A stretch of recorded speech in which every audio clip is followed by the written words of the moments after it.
morning, everyone. You're all very welcome to our online webinar this morning.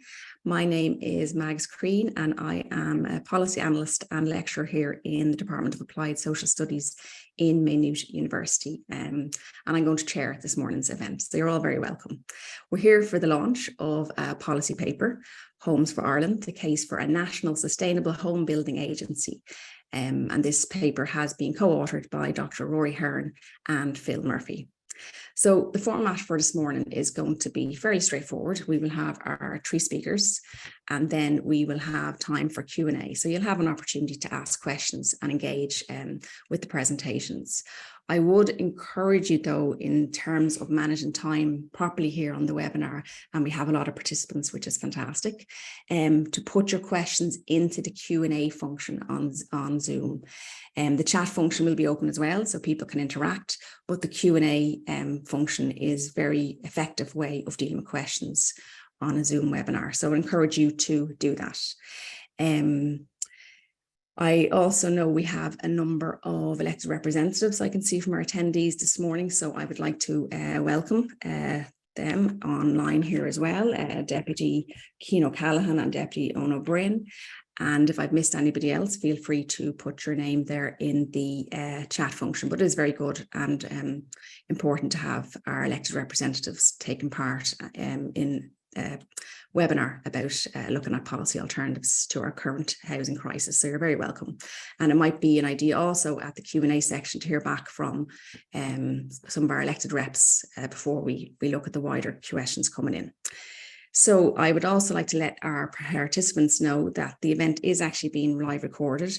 It's been streamed through the Maynooth University Social Science Institute website and Facebook, and it is being recorded for the Reboot Republic podcast. So before I introduce our first two speakers, I'd like to welcome our three speakers here today. So we have Dr Rory Hearne, Phil Murphy, and Father Peter McVerry. And our first two speakers will be the co-authors of this policy paper, Dr Rory Hearne and Phil Murphy. Dr Rory Hearne is Assistant Professor in the Department of Applied Social Studies in Maynooth University and a member of the Maynooth University Social Science Institute. He is also author of two books on the housing crisis, Housing Shock in 2020 and Gafs in 2022. Why no one can get a house and what we can do about it. And in both publications, Dr Hearne puts forward not just expert policy analysis, but policy alternatives in relation to the housing crisis. And today's policy paper develops on that. He will be followed by Phil Murphy, who is a social science researcher specialising in housing and homelessness. And Phil completed her MSc in Trinity College Dublin in 2021. So I'm going to hand you over to Dr Rory Hearne, who will be followed by Phil Murphy. Thanks. Thanks, Dr. Crean. It's a real privilege this morning to be here and to be launching this proposal, this paper, and I'm delighted at the engagement already with it and the turnout here this morning from the broad range of housing agencies, politicians, people working in the housing sector and homelessness sector, and the general public. And I really hope today is the start of an engagement around this idea, this proposal, and that we can actually make it come to fruition. And I'm going to set out now the case that myself and Phil have developed in the paper, and we will send, after the presentations, we will put the link for the full paper in the chat, so you'll be able to access it. I'm just going to share my screen now to start the presentation. So I think that in terms of what we have set out here, and we present a very detailed rationale for why we need a national sustainable home building agency. And this is the heading from the Irish Times today, which published our opinion piece making the case. And I think it captures very well the case about it, that we have been talking a long time about the housing crisis, but we need a radical plan to actually solve it, and that the private market is not delivering. And so we need the state to step in. And what we do in the paper is we set out 10 key arguments that make the case for the setting up of a sustainable home building agency. We set out the rationale for it, and we frame it as, and I will explain this in the presentation, as part of developing a new model of public housing that would include the continued support and expansion of local authorities and housing associations alongside the setting up of a national home building agency. And then we have details on the proposal. So as I said, you'll be able to see that, and the paper will be up on the Maynooth University Social Sciences Institute website. So in terms of then the first case, and I'm going to present 5 of the key arguments, and then an overall kind of a sense of our overall proposal. The first argument in favour of this is that the housing crisis now is at such a scale in terms of the trauma it is causing, but also the way it is affecting the economy. We have the highest levels of homelessness since records began. Over 3,500 children now homeless, up 28% in just the last 12 months. We have 15,000 notices to quit issued to tenants in the last 12 months. Average income earners cannot afford the average rent or average house prices. And this is an example of one teacher who is facing eviction, is earning a salary of 52,000 and cannot find anywhere to rent. And this is the point, that this is not just a social catastrophe, it is affecting our key public services and their ability to function. Schools, hospitals, key services. And we also have the issue of young people, young adults and increasingly middle-aged adults, been unable to leave the family home with major social impacts on family formation. And we have seen a doubling of the proportion of young adults living at home with their parents in the last decade. And therefore, we make the case that the state has to intervene in an unprecedented way and in an emergency way to guarantee the delivery of housing to meet this social need. And at the core of this is that the market has failed. We are experiencing in Ireland a systemic and prolonged market failure to deliver the fundamental requirement of home and housing. Now, there are many particular reasons why the private market is failing to deliver housing in Ireland, but the evidence is overwhelming that it is failing to deliver and has been for well over a decade. If we look at, for example, we are seeing, even in the last 8 months, at a time of unprecedented housing need, the construction index falling for 8 months consecutively. We're going to see this year the number of new homes being built fall on last year. The number of new commencements figures show that there will be just 27,000 new homes built this year. We've analysed the Rebuilding Ireland targets and the Housing for All targets and compared them to the actual delivery from the market and the state. And the underachievement of targets from the start of Rebuilding Ireland in 2016 to up to this year, including this year, will mean a deficit, an accumulated deficit of 63,000 homes that haven't been built, that should have been built to meet that need. So if you add that to the 33,000 annual targets in Housing for All, actually what is needed is substantially higher than the existing Housing for All targets. And this is, as I said, we are experiencing a structural market failure. And that is really important because this is something that other countries are not experiencing in the same way or to the same extent. And therefore, what is required in Ireland is something different than many other countries in terms of the level of intervention that is needed in the housing system and housing market. The other issue is that the level of, as I've set out, housing demand and housing need is significantly beyond what is set out in Housing for All, the government's current plan and targets. The Housing Commission has estimated that up to 62,000 homes are needed per year. As I said, that's almost double current Housing for All targets. The official social housing targets are based on the estimation of housing need based on the social housing assessments of need, which are social housing waiting lists, which are in the region of 60,000 households.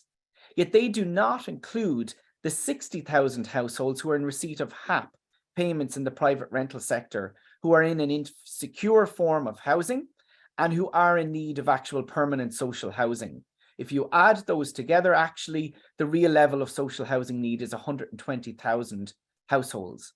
If you add the young adults who are living at home, who aren't captured in housing need, those in hidden homeless, disabled people, many of whom who do not apply for local authority housing waiting lists yet are in need of housing, travellers who are in substandard housing who also are not captured on housing waiting lists, those in domestic violence refuges, there's a much greater level of housing need than is actually captured in Housing for All targets.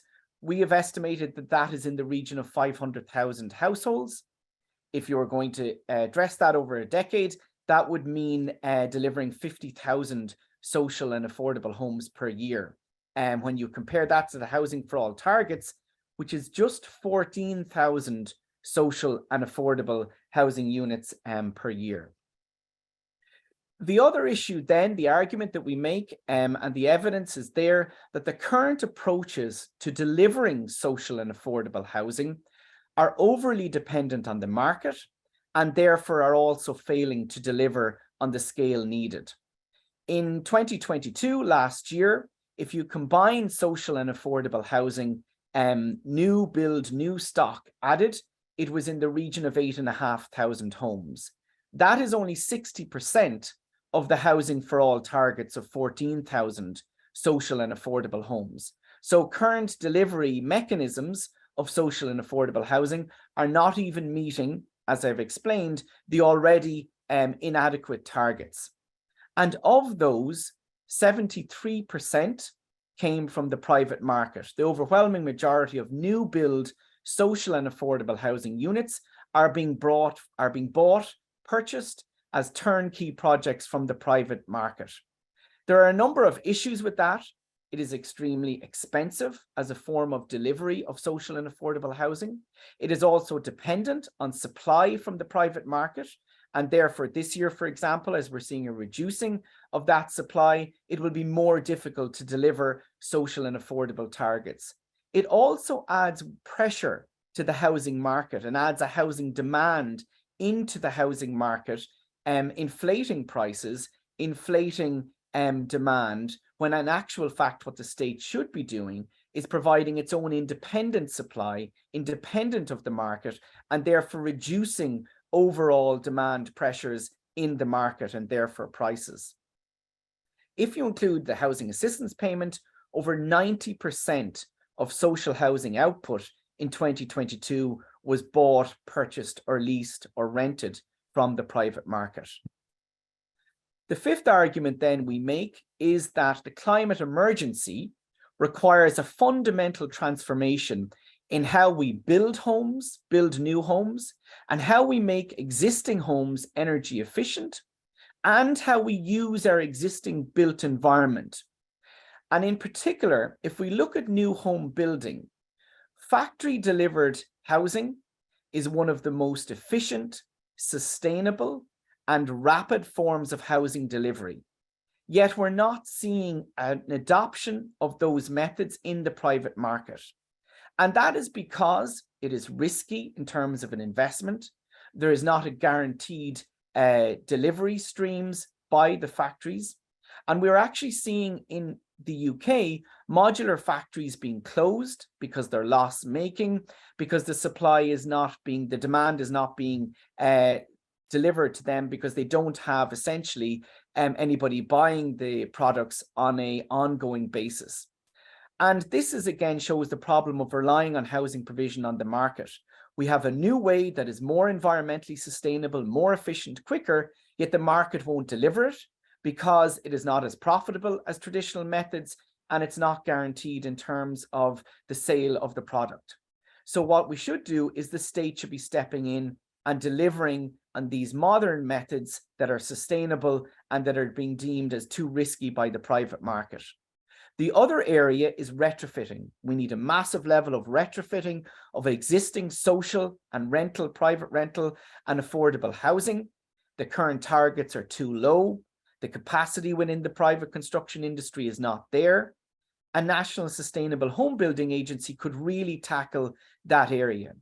It could also tackle, on a strategic and coordinated way, the huge level of dereliction in the built environment in our towns and villages and cities.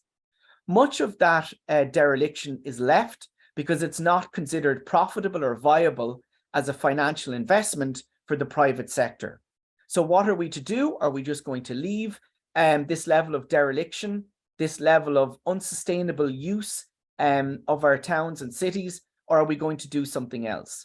A state construction company, a state agency could intervene, as I said, on a strategic and coordinated level, compulsory purchasing properties, engaging in larger scale refurbishment, redevelopment that will be deliver economies of scale and bring into use significant numbers of buildings on a rapid level. So our proposal then is very clear.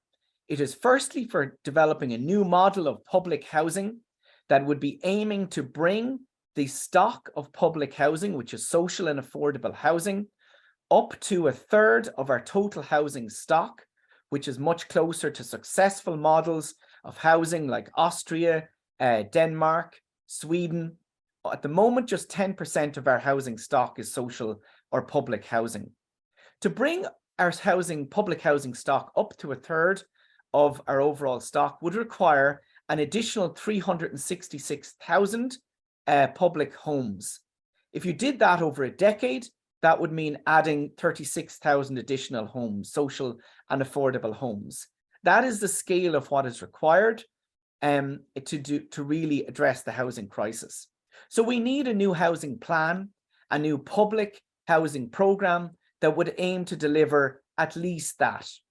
That could be done, for example, through delivering 15,000 affordable home ownership homes that we make the case would be retained. The land on which they were built would be retained within the public sector, held into perpetuity, and therefore these could be retained as a permanent form of home ownership, of affordable home ownership. It would also include building 10,000 cost rental homes per year and 15,000 social homes. So we set out that there should be 3 core pillars to the state delivering this public housing for all. A new national sustainable home building agency, along with enhanced local authorities delivering and the supporting of not-for-profit housing associations and community housing. So how would the agency work then?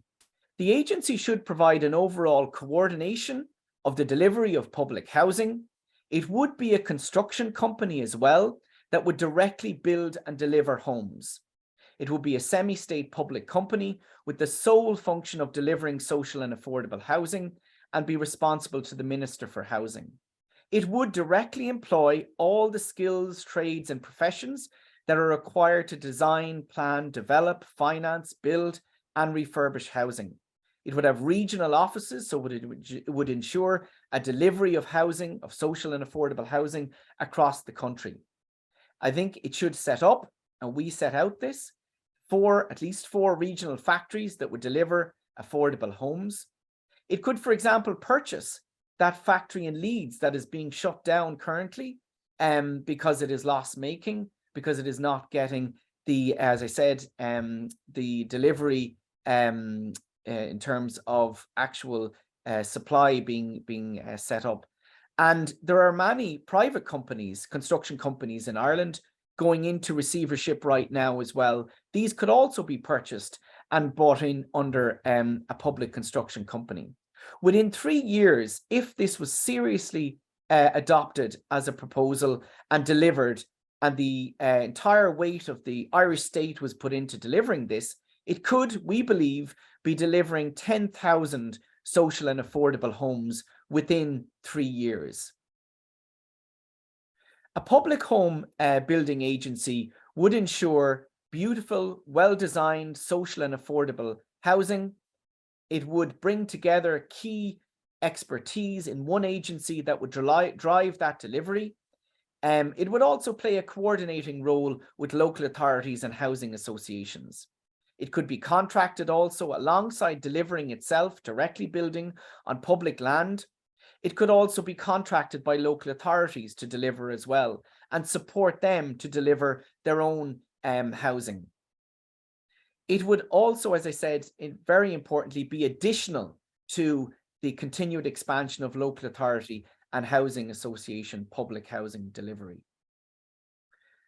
Essentially, we have the opportunity now to do this. The budget surplus gives us a historic opportunity to once and for all solve the housing crisis. We should use that to set up a national sustainable home building agency. A 2 billion initial equity injection should be put into setting up the agency as part of an overall 8 billion allocation from the rainy day surplus fund to public housing development. The economic and social costs of not doing this far outweigh the costs of what it would to do it. Investing in providing permanent public housing and the capacity to deliver this on a permanent basis is the most cost-effective and efficient and sustainable use of our budget surplus.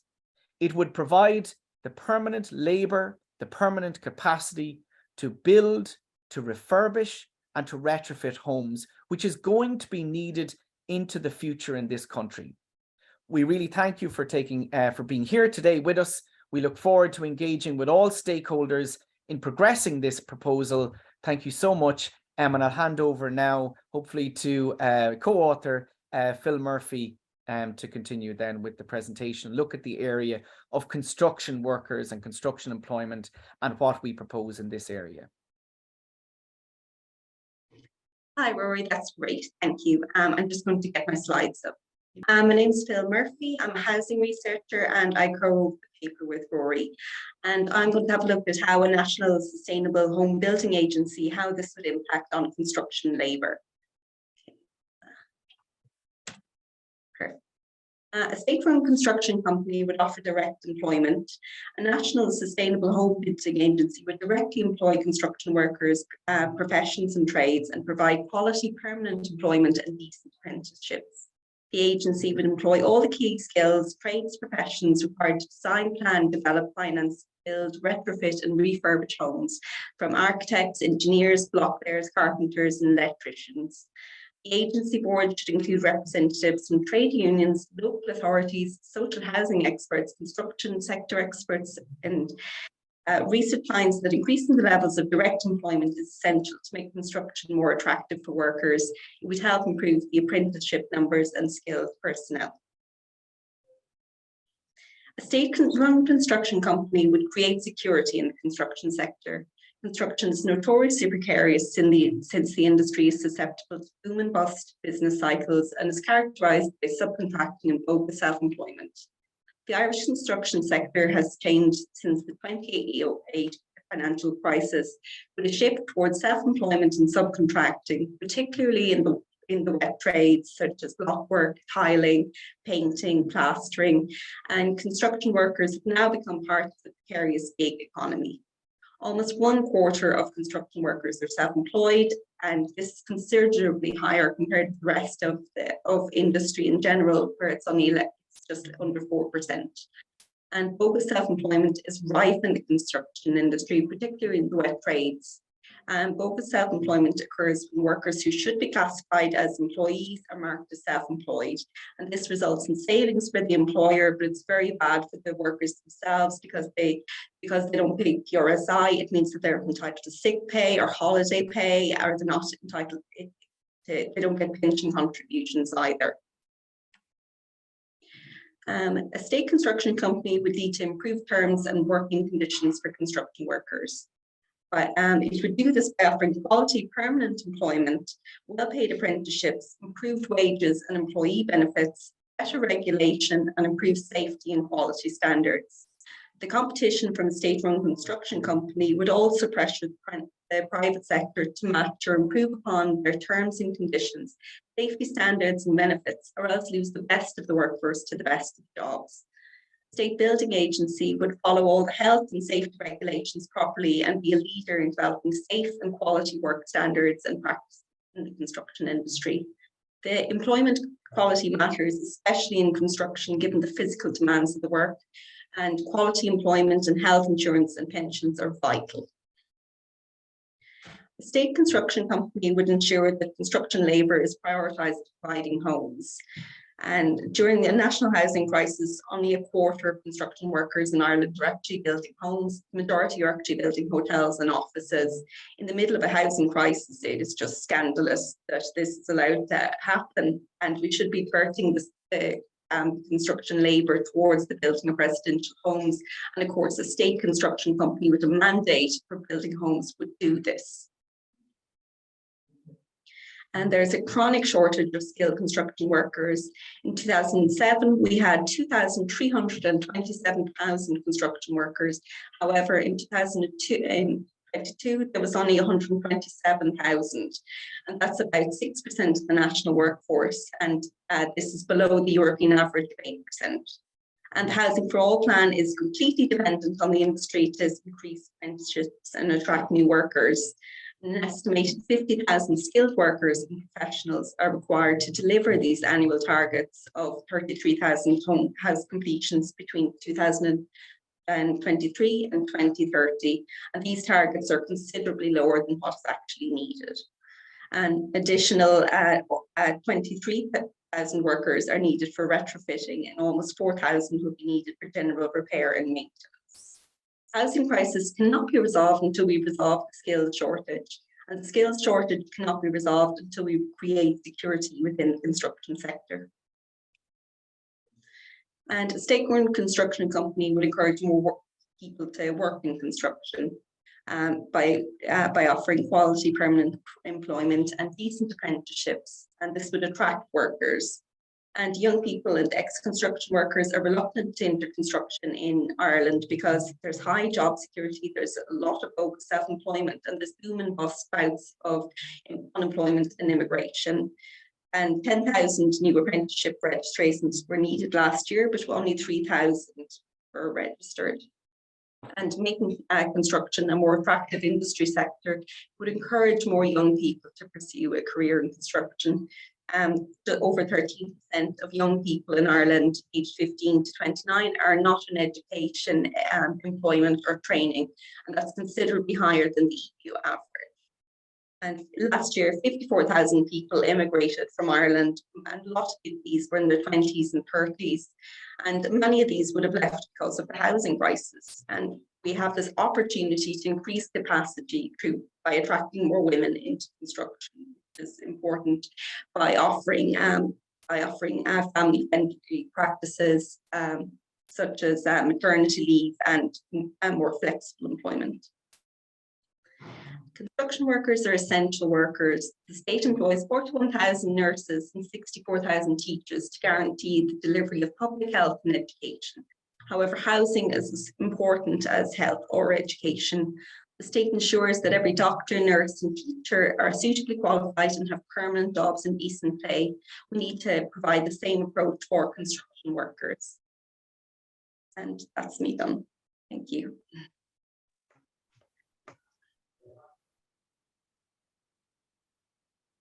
Many thanks, Rory and Phil, for both those presentations and for giving such a detailed overview of the policy paper content. There is a lot of detail there, a lot of facts, a lot of figures. And as I think Rory mentioned earlier, and going through our participants here, we have a lot of expertise in the participants here as well. So I'm sure there could be a full day of conversations and questions, which we don't have time for. But the paper itself and the presentations are available on the Maynooth University Social Science Institute website. So do look at that. And obviously, Rory is available for follow-up discussions and conversations. I'm sure it is the start of many.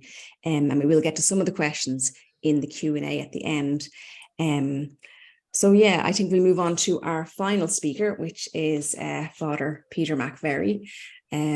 So Father McVerry will be known to most of you for his tireless work in terms of his activism and campaigning in relation to homelessness and the housing crisis.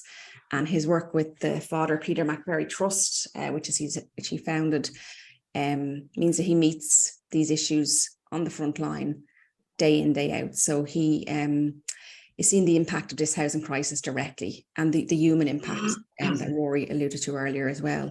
So he's very well placed to be here today to speak to the need for policy change in relation to housing in Ireland. So I will hand you over now to Father Peter McVerry. Thank you.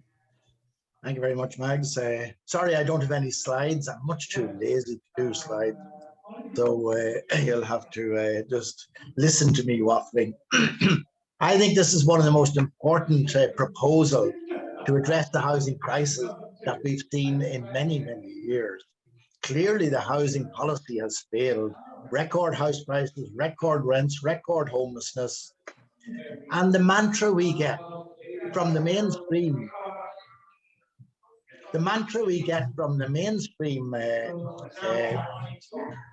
sorry, I can't. The mantra we get from the mainstream political commentators is that this problem cannot be solved until supply meets demand. But that's going to be 2050 at the very earliest, and we can't wait that long. Attempts by successive governments to solve this problem involve tweaking the present system, smaller apartment sizes, less car parking spaces, and of course the infamous co-living proposals that we heard about, all of which increased builders' profits but did little to improve the housing situation. And this proposal, in considerable detail, is an attempt to think outside the box. And the box is the private market. Now, the private market has an important role to play, providing homes for those who can afford to pay and thereby making a profit. But it is not, nor is it interested in, providing housing for low-income households. So the state traditionally steps in by providing subsidies and incentives to the private market. For example, we are giving private landlords €2 million per day to provide housing for low-income households. And so Rory and Phil's presentation today is to say, let the state do it. Let the state step in and do it. The state has the land, enough land to build 100,000 houses, and it has the money to be able to do it. You know, a house that costs 450,000 today, at least a third of that price of that house is the price of the land on which the house is built. And builders want a 15 to 20% profit on the building of the house. So if the state built the house, it would save 150,000 in land costs because the state owns the land, and it would save 50 to 80,000 on builders' profits. And that house could be built for maybe 250 to 300,000 euros instead of 450,000. It just makes so much sense. Often the objection, and there would be huge objections to this proposal, massive objections. The building industry is, of course, going to object. As Phil has said, a state agency would provide permanent, guaranteed, and continuous employment to workers in the building sector, which, as Phil said again, has large numbers of employees on subcontracting and bogus self-employment, which is not attractive to many builders. So the building industry will oppose this tooth and nail, and so will some political parties. Our present government is committed to privatisation. We've privatised nursing care for the elderly, we've privatised childcare, we've privatised everything we can possibly privatise. And the rationale for that is that privatisation increases competition, and therefore it increases efficiency and value for money. The opposition to this is precisely because it increases competition. It will increase competition in the building industry. And that is what some of our political parties will oppose tooth and nail.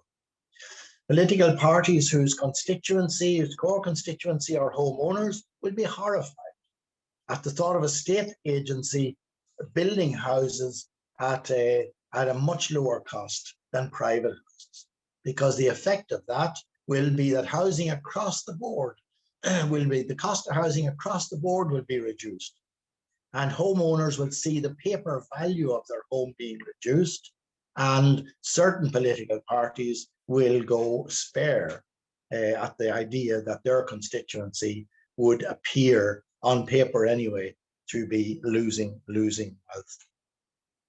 And the other issue is vacant buildings. You know, we have so many vacant buildings. Some local authorities are much better at bringing those vacant buildings back into use. Waterford Council brought 45 vacant buildings back into use over an 18-month period. Still very few, but better than anybody else. Some local authorities brought no empty buildings back into use, and some brought one empty building back into use. We have so many empty buildings. There should be nobody homeless in any town in Ireland, because the number of vacant buildings in every town far outnumbers the number of homeless people in any particular town. The state would ensure that those vacant buildings could be brought back into use much more effectively and much more efficiently than relying on the private developers or the owners to consent to it. And as Phil said, the state employs tens of thousands of teachers and nurses and doctors. Phil said at good pay. I'm not sure the teachers and nurses would agree with that, but anyway, they do employ tens of thousands of people in providing health and education, because health and education is seen to be essential to the well-being of citizens. Housing is equally essential. In fact, in many respects, is even more essential. And why the state can't employ tens of thousands of people in constructing houses for people who don't have them seems to me a scandalous omission. Thank you.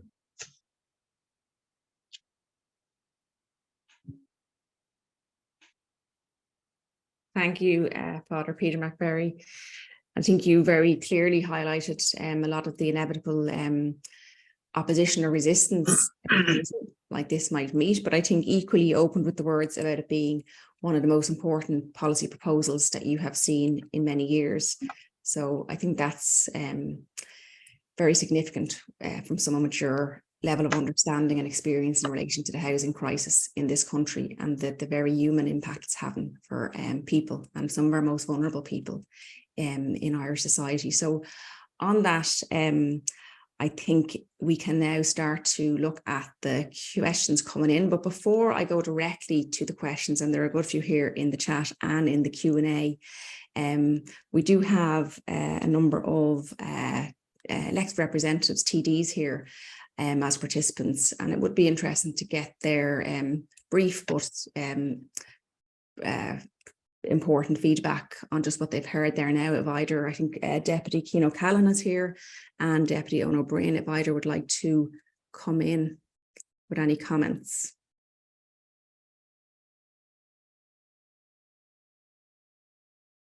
I don't know, Anne, if you can see if anyone. I'm having issues with my signal, so if either of you are there, would you mind just sending me a chat, and then I can allow you to speak or come on camera if you just want to send a message to MUSSI. Or if you raise hand there.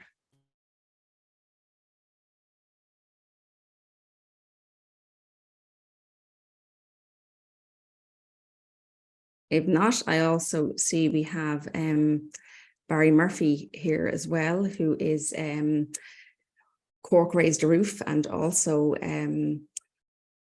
the Plasterers and Allied Trade Services Union. I don't know if Barry wants to say a few words.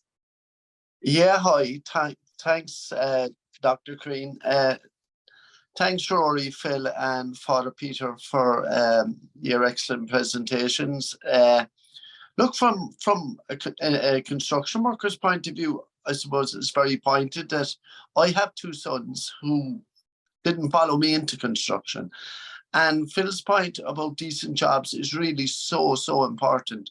People need to realise that if they go into a shop tomorrow, buy a pair of shoes, a sliced pan, they actually have more protection than when they're buying a home, because people are walking on and working on building sites, so nobody's checking their qualifications.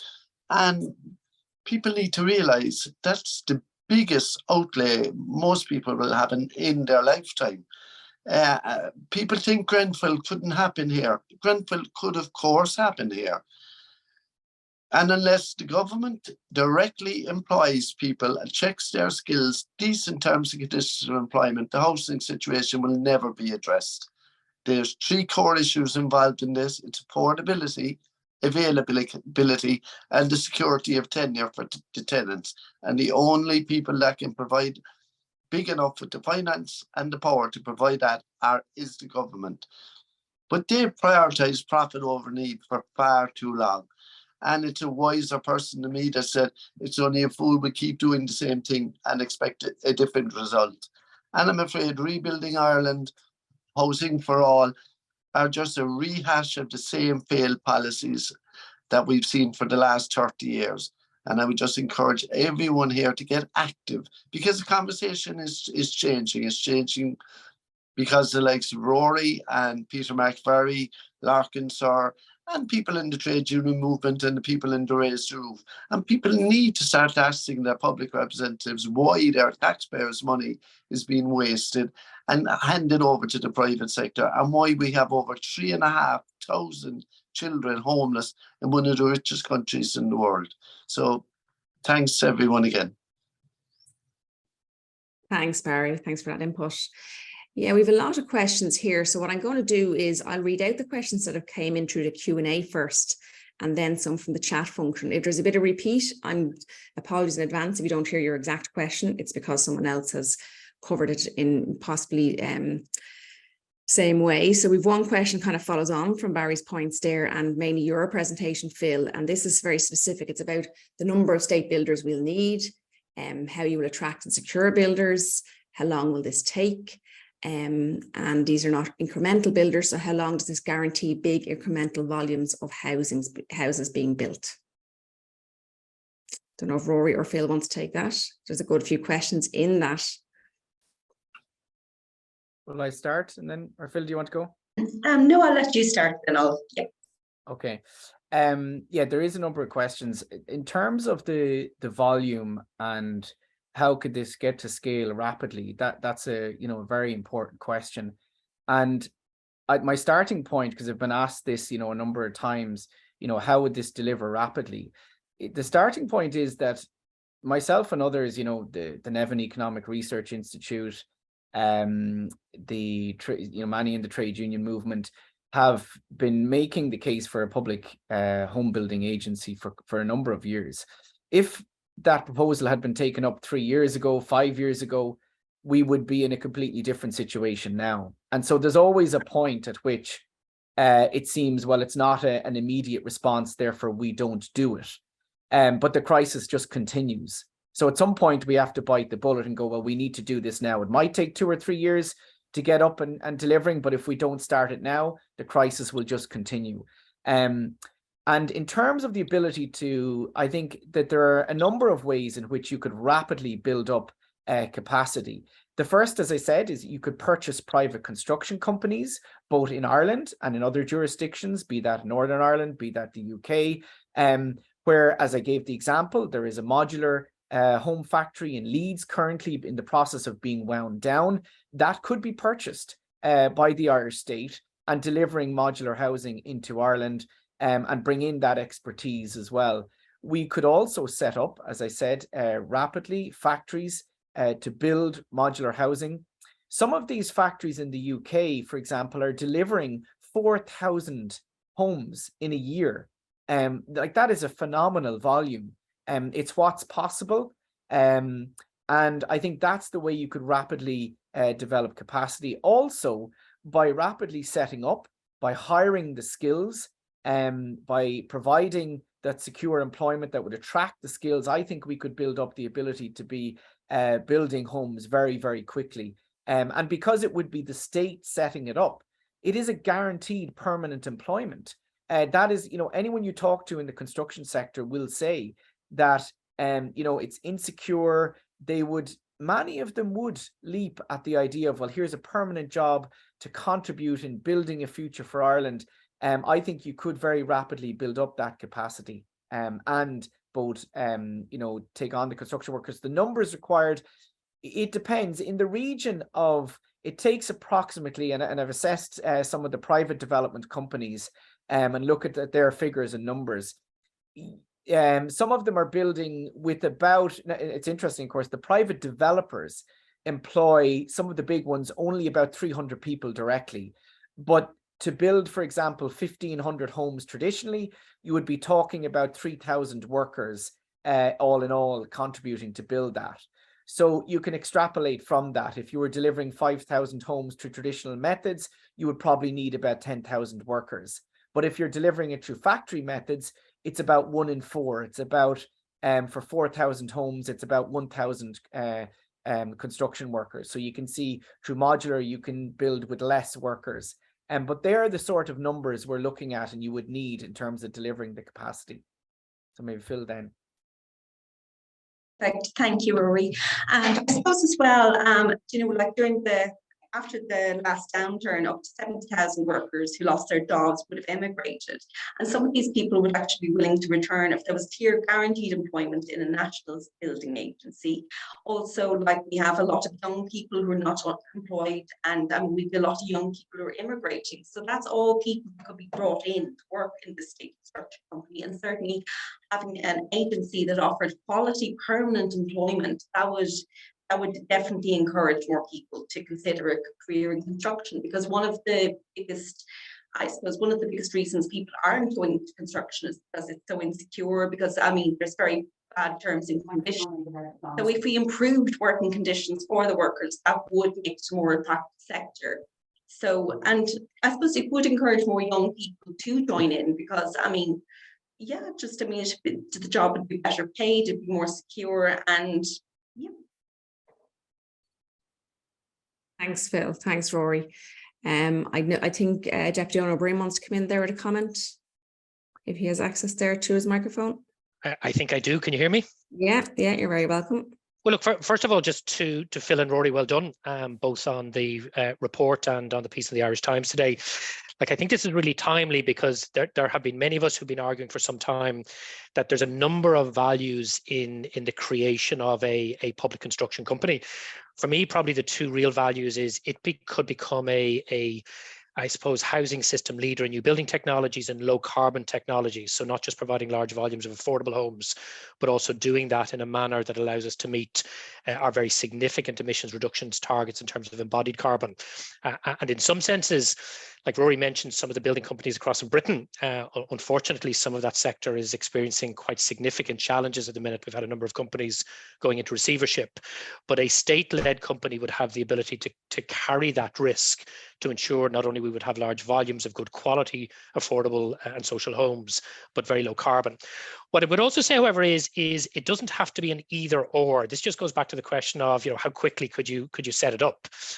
Because it's important to understand that throughout some of the most significant periods of public housing construction in the state, we had a hybrid approach. We had direct labour crews in local authorities, and we had high quality building contractors, not developers, not speculative profiteers, but good quality builders who made very reasonable margins and employed large numbers of people.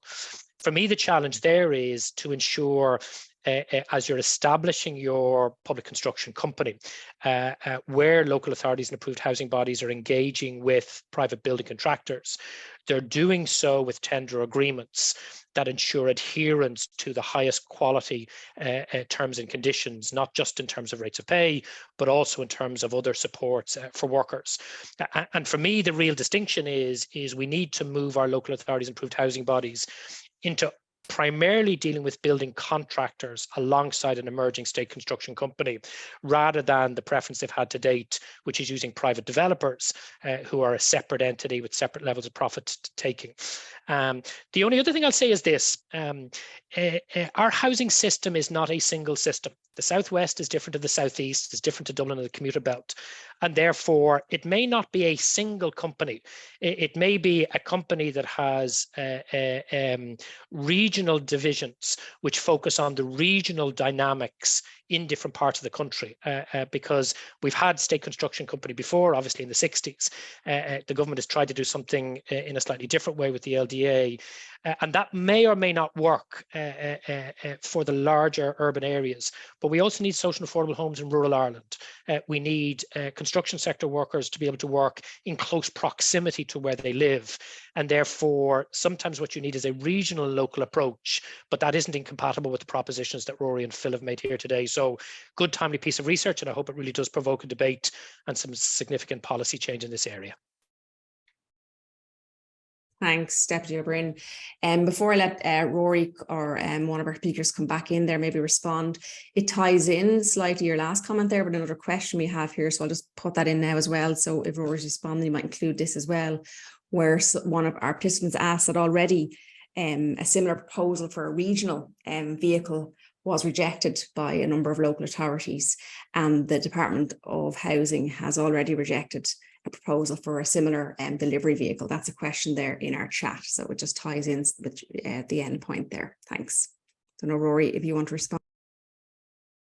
Yeah, thanks, Mags, and thanks, Deputy O'Brien, for that very supportive comments there, and I really welcome that. I think that's very significant, that the housing spokesperson of the opposition of the main opposition party has supported the proposal broadly. That's really, really welcome, and we really look forward to engaging with Owen and Sinn Féin, and I think, as I said, I think you said Cian O'Callaghan from the Social Democrats and others, both in government as well, who are willing to seriously engage with us and state agencies to look at this. There are a number of things I think you could address this, and I think Owen is right, and we say this, that there is a need for a regional focus in delivery, because they are different and the housing needs are different. And the real issue, I think, is that some local authorities, smaller ones, for example,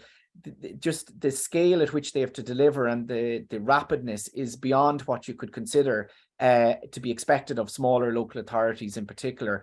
And a national building agency could support that delivery in the regions, in local areas, because we've seen, some parts of the country, there is no social housing, no affordable housing being delivered. And just to say on that, affordable housing delivery is key to this. Delivering housing for key essential workers is really at the core of this. And while we have seen the increase in social housing delivery, we haven't seen anything on the scale of what's required on affordable housing delivery.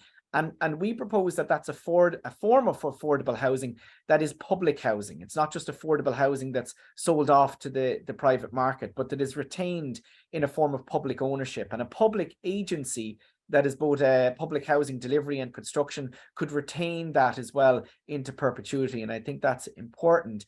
The other, I think, issue is around the question of, how a public agency would fit and what it would do. And I think that in particular, proposals have been made, as was mentioned there in the question. The Department of Housing haven't taken them on board. The Department of Finance have rejected them.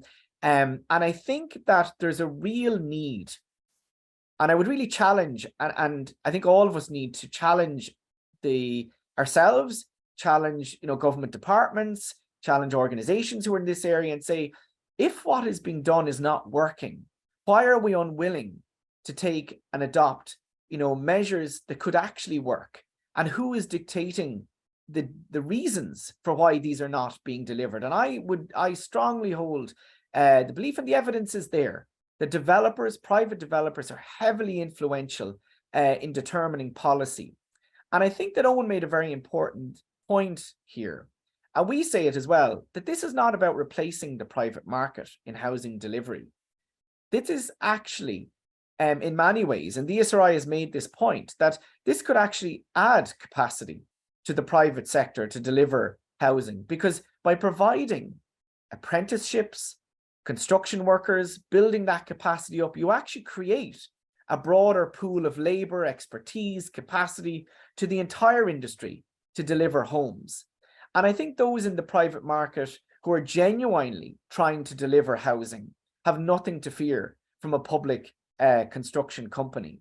But those who are engaged in speculative development and who just want to maintain inflated house prices, inflated rents, inflated land prices, yes, this company offers an alternative way that would challenge that dominant way of working. But I think that, and of course, as we set out in the paper, that as you expand a public construction company and into the future, you are going to need builders, small builders, SME builders, private builders to continue to build for the state and to be contracted.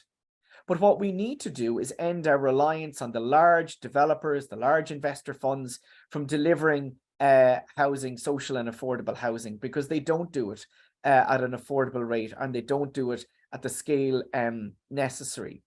And I think within this, we need to look at how and why our government departments are so reluctant to take risk decisions, to take decisions that require moving on and moving on rapidly in new ways. Whose interests are they defending? Is it their fear of failure? Is it their fear of being criticized? And I think we need to say, look, we need to do these emergency measures. We need to take radical different approaches. And I look forward to engaging, hopefully, with the Department of Housing, the Department of Finance, and we will be writing to the Oireachtas Committee on Housing to present to them this proposal. We really look to engage. And I think the conversation is changing. I think there's a broad recognition that something different has to be done. And I would hope that that fear of risk, that fear, almost a conservatism within our government departments, within our state, will be put aside to actually address the social and economic needs that are there. And maybe Phil would like to come in, or Peter, and respond to those as well.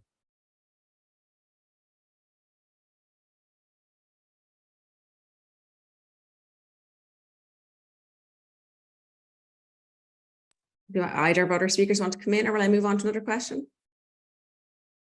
Okay, I'll move on. There's a lot of questions, and we are literally down to our last 28 minutes. So there's a question here in relation to sustainability.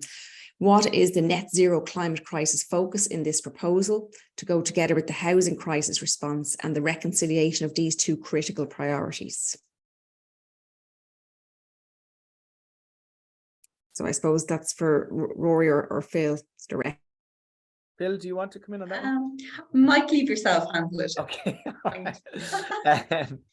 Yeah, I think that, and again, you know, we frame this proposal and we call the agency a sustainable home building agency. And the word sustainable is put in the title on purpose, because they have to be dealt with in an intersected and intertwined basis. They are, you know, the two critical emergencies, and they are emergencies, both of them, the housing and climate emergencies, and they have to be addressed in an, you know, connected way.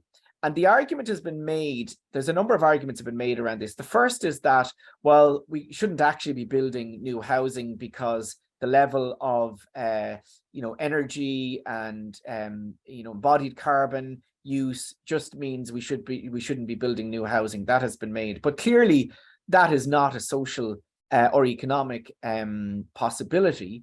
But what we do have to do is deliver new homes in the most sustainable way possible. But also we need, as we put out, to use our existing buildings and our existing built environment. And the most sustainable home is actually the one that's already built. And when we look at the scale of vacancy, for example, 166,000 vacant homes across the country, tens and tens of thousands, we don't have exact figures because we don't have this data, of derelict properties. And you can see them across our towns and villages, huge numbers of derelict properties. And as I said earlier, currently, for many property owners, it's not considered financially viable to do up these properties. And therefore the question, as I said, come back to, what do we do in this case?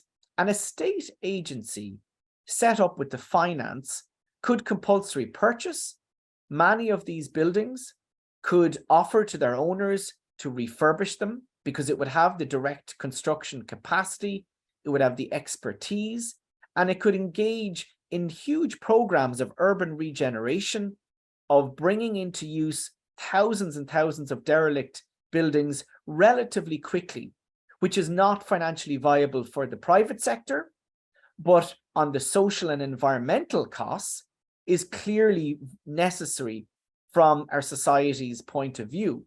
So it is about making a decision as a state. Are we serious about climate targets? Are we seriously about delivering sustainable, livable villages, towns, cities? And a state construction agency that would retrofit and refurbish our housing stock would offer a key way to address both of those. The other areas, as we mentioned, is the issue of delivering through modular methods, factory delivered housing, sustainable methods, developing those carbon neutral forms of housing delivery that are not as profitable as traditional delivery. Sustainable homes can be delivered at very affordable prices, from between 100,000 per home, which are really, these are figures that are transformative. But as the point has been made, that is a real challenge to the current housing delivery system, which is based on maximizing profit. And therefore, these carbon neutral, much lower carbon forms of delivery are not deemed to be worth investing in because they're not as profitable. And so therefore, a public agency, a public sustainable home building company would actually be set up with the mandate to ensure zero carbon, net zero delivery of homes, would absolutely have to invest in the most sustainable forms of housing delivery. And it would be done not on the basis of what is financially viable from a profit perspective, but be done on the basis of what the environmental costs are. And I think that is a real, and I would really make this case to environmentalists, to those who are concerned with the climate, that actually relying on the market to deliver sustainable housing is not going to work. That in actual fact, it has to be the state and supporting community building, community housing, local housing, sustainable housing delivery, bringing into use the refurbishing stock and vacant stock is a key way to do this. And maybe Phil or Peter could come in. Yeah, no, and I suppose I just wanted to add as well, I suppose in terms of sustainability, we are considerably behind our targets for retrofitting. And I suppose that's where it's very important that we have a state body providing this at a lower cost for those who can't afford it. Because often, like, people who are on the lowest incomes, their houses are like they're in most need of the retrofits.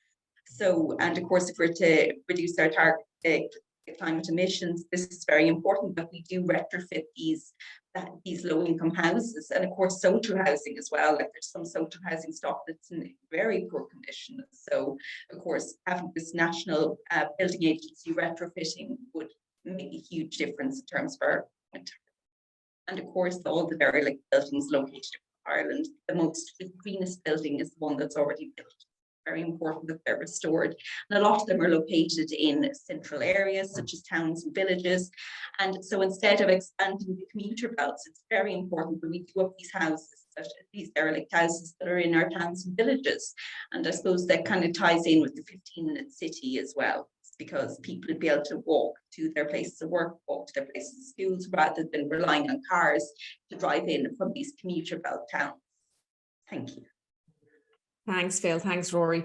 I'm just conscious now of time, because once it hits 12:30, this webinar will cut off, and we have a lot of questions. So I might just ask our panelists to keep their responses a little bit shorter now, and because some of it might get repetitive as well, a lot of questions are quite similar. This question here is asking about how this proposal might avoid a repeat of the zombie estates, but I think you've covered that in relation to sustainability in the two answers given there, unless Rory, you want to say anything on that? Well, I just think, yeah, again, that point it was made as well from some of the reviews of the paper was, you know, well, what would you do with these, you know, permanently employed workers when the when the housing crisis is solved? And I was like, well, a certain level, you know, you would say, well, okay, well, let's get to that point. If we solve the housing crisis, we will be in a very great place. But on a serious, you know, longer term analysis, there is no point in the future where the refurbishment of homes is not going to be needed. Homes have, and this is where we made a fundamental mistake in our approach to housing in this country, was the idea that you build a home and then that's it. And local authorities were stripped of their maintenance capacity and you know, we have seen, and Phil mentioned it there, our public housing stock, our social housing stock, essentially being run down over decades and decades, not being maintained. And, you know, I worked in one social housing estate in Dolphin House and with others like St. Michael's Estate for many years, and saw directly the impact of what happens when you don't maintain your buildings. And particularly in Ireland, and particularly with climate change as well, weather is going to change. There's going to be upgrading of buildings needed to meet new climatic conditions. But I've seen, you know, and they exist, and we give the figure in the report for the extent of substandard housing stock that exists in this country, horrific conditions of mold, of damp that exists in hundreds of thousands of buildings, public and private rental across this country. When is that ever going to be addressed? Tenants in one social housing estate in the state where I worked, Dolphin House, have been told it will take 20 years until every home is upgraded and regenerated in their estate. 20 years. So, you know, the idea that there will be a point at which there is no work for these workers is a complete misunderstanding. And I think it's a purposeful misunderstanding of how housing works, how buildings work, and what role the state has to play in maintaining its housing stock. And I actually think this is one of the strongest arguments in favor of this. And I even, you know, discussing it with people, you know, think the most basic things of, you know, people can't get plumbers to fix something in their home. They can't afford plumbers, they can't afford electricians, and then the house starts deteriorating. Imagine we had a public service whereby you could contact the public housing agency and say, I need a plumber, and they would provide that at an affordable, subsidized rate. Like, in terms of people's lives, this could transform people's lives, not just in terms of delivering new housing, but in upgrading, maintaining, in helping with the cost of living crisis.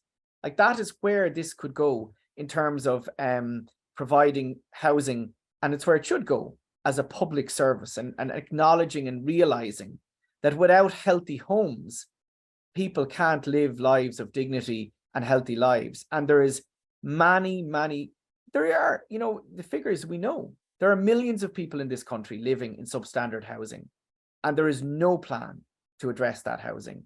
And a housing building agency is one way we could address it and have it addressed into perpetuity. Okay, thanks, Rory. Again, another question, possibly a lot of detail here in the actual question, so I'm just trying to, they're referring to the Dáil Committee recently on budgetary oversight and the discussion about surplus billions and the idea of a long-term horizon. And could the National Building Agency being proposed here come under that kind of aspect? So I don't know who wants to come on that. Who wants to respond to that question?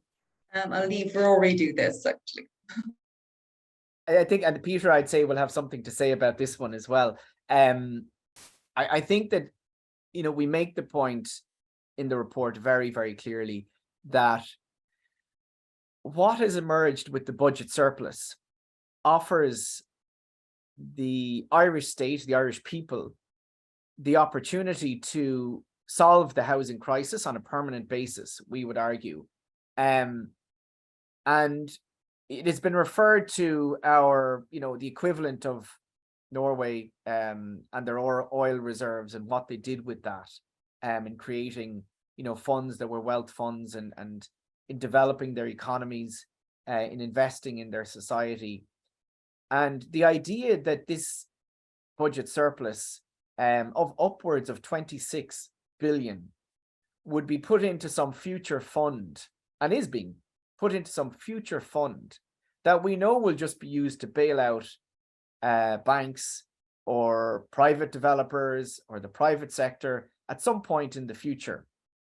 When we have this utter social and economic emergency critical right now, it's just baffling. It is baffling in its illogicality.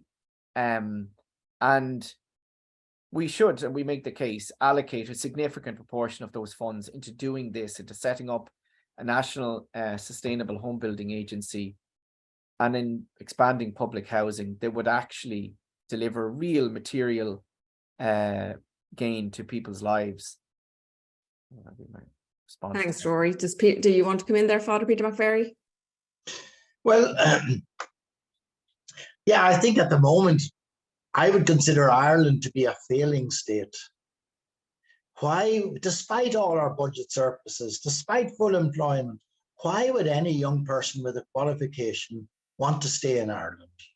They're never going to own their own home.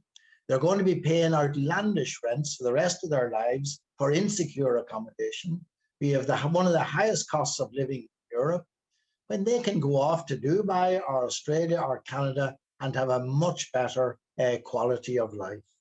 So I think unless we address this issue of housing costs, Ireland is going to, despite our wealth, Ireland is just going to go down and down and down, and the problems are going to get worse and worse and worse. If we don't have adequate housing, people are not going to have adequate health.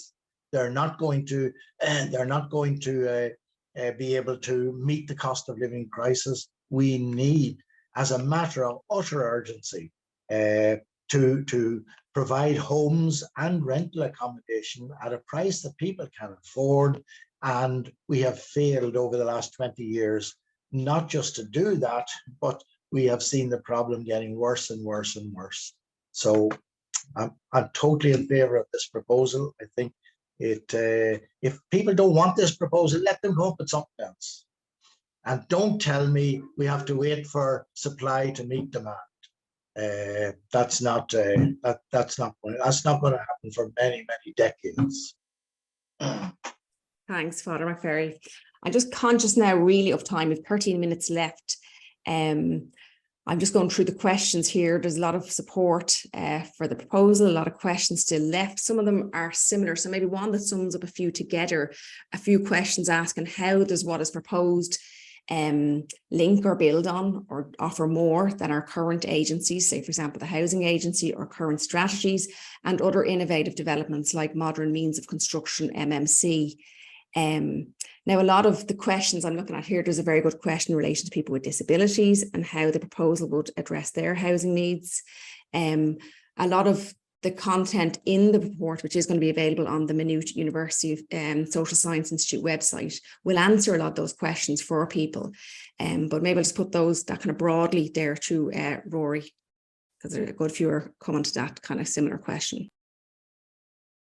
In terms of, could you repeat the question again there, please? Sorry. In terms of how your proposal complements or builds on or offers more than our current agencies or our current strategies or other innovative developments like MMC is being said here in two comments. And I suppose it's really asking about the question of duplication or added value or what's... Yeah, well, the first thing is that we don't have any direct employment of construction expertise by the state on a significant scale, and so that's firstly. So for example, the Land Development Agency does not hire directly construction workers or that capacity, and was not set up on that basis. And it has very limited powers in terms of, for example, compulsory purchase order. It has very limited remit in terms of areas it's developing in.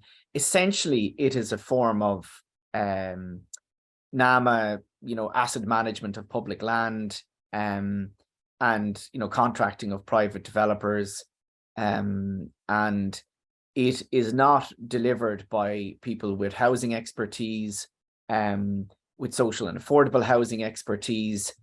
And the Land Development Agency, I believe, should be subsumed under this agency, and it should be continued to focus and should be set up essentially as a subsidy or a subsidiary company or a subsidiary agency as part of this agency, and focused on land, because land is central. But it needs to be brought in as part of this, because the Land Development Agency acting on its own is not a coordinated, coherent response, and it doesn't, as I say, have the direct construction expertise, and it is not set up to do what we have proposed here and what we explain is needed. And the other issue then, has been asked about, local authorities and what they do. And I think it's very clear that we need capacity, we need scale. And we're at a particular point where a single entity that is focused on this could rapidly achieve that scale and capacity, beyond which trying to ramp up the capacity of each individual local authority could achieve. And that is, and there are strong arguments for developing the expertise in one particular organization that is focused on housing and develops that expertise. And similarly, I think that the other issue is we need to substantially expand public housing beyond just even what this home building agency would deliver. So we need to continue with local authorities delivering housing, and they also have a huge role to do around maintenance, managing housing, which they are under-resourced for currently. And housing authorities, local authorities need to be the front line of managing housing, of identifying needs, of allocating housing, of ensuring issues like vacancy and dereliction, and those are followed up on, and would be playing a very coordinated and partnership role with the agency. So I think that rather than this being seen as duplication, that it needs to be seen as an additive capacity and a way of achieving it quickly, I think. And maybe Phil could come in on that as well.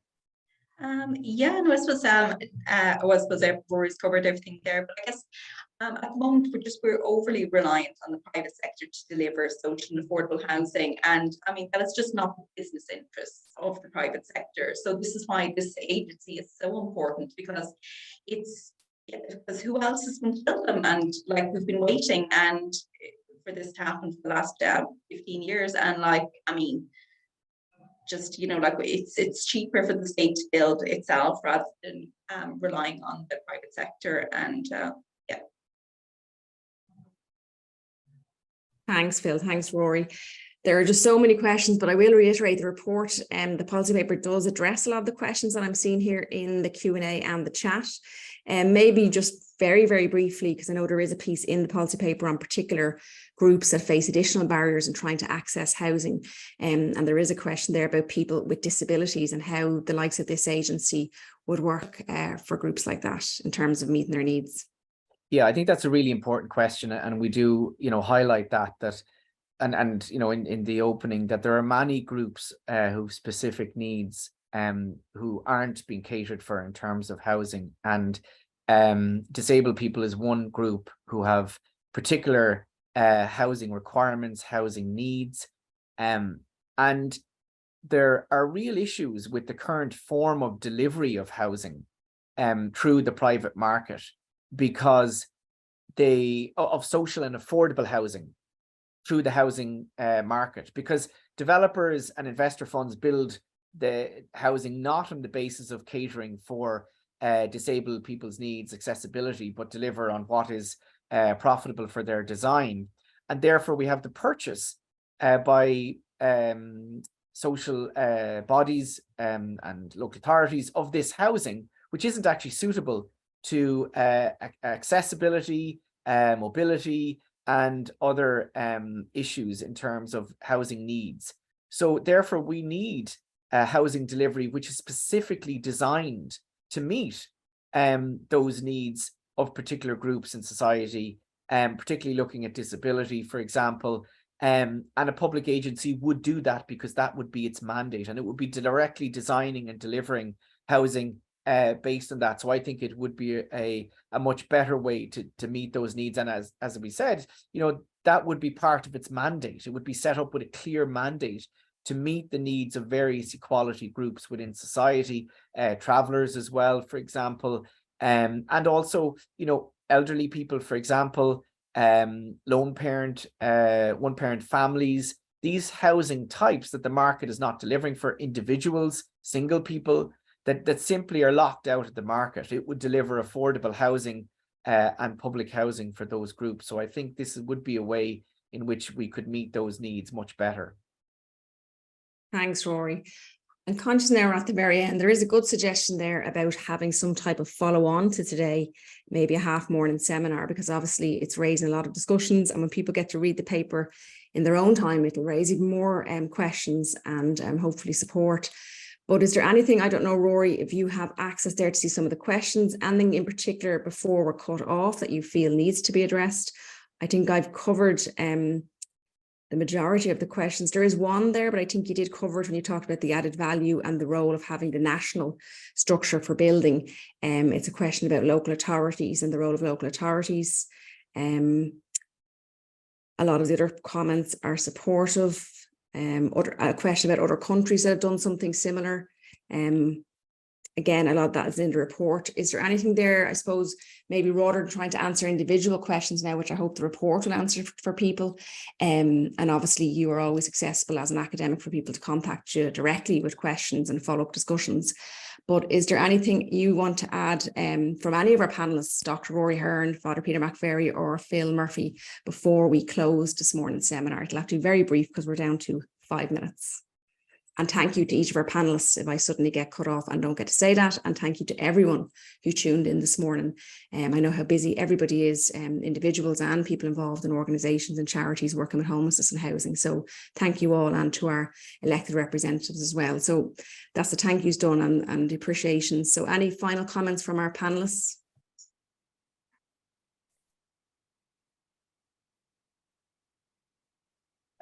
Just say thank you very much to Phil for the work she did on it. It was absolutely essential, and to Msc as well, the Maynooth University Social Sciences Institute, for supporting us today and hosting it, to Anne and the others there. It's fantastic to have that support, to Dr. Crean as well, and Father Peter McVerry for, you know, supporting it as well, and to all of you who've been here and engaged with it. I know there's a lot of questions and there's a lot we need to work out, and I really hope to us progressing this together and working out, you know, what is the best way. And, you know, it will be, of course, trial and error in terms of doing it, but it needs to be done. And we really feel that we need a game changer. We need to do this. And just out of interest, there is a municipal construction company in Helsinki, run by the Helsinki local authority. There's also an arm's length public construction company in Glasgow, which delivers homes and refurbishes and retrofits as well. And, you know, there are other countries internationally that have state-owned construction companies. But as I said, you know, we have a particular requirement for it here in Ireland. And I think there's no reason why we shouldn't be a global leader, a leader in Europe in actually delivering public housing through the public sector and making it a reality as a human right and a public service. And wouldn't that be something that we'd all be very, very proud of? I'll leave it there. Perfect. And before we get cut off, I'd just like to highlight that we have a petition that we started last year calling for this. We have over 700 signatures so far. It would be wonderful if everyone here today who supports this idea could please sign and share. And I'm going to send up the link again now. Thanks, Phil. I suppose then we'll come to Father Peter McVerry if you'd like any last words, and thank you again for your time this morning. As I say, I think this is the most important document that I have seen in relation to housing development. I think for those who are opposed to it or those who are skeptical of it, produce an alternative, because I haven't seen one. All I've seen is continue doing what we're doing. So the onus is on those who are skeptical or those who are opposed to produce their own suggestions if they can. Yeah. Thank you, Father McVerry. They're very well put and very clear words to conclude our webinar this morning. Again, thank you to the panelists, thank you to Musi for supporting the seminar, and thank you to everyone that participated.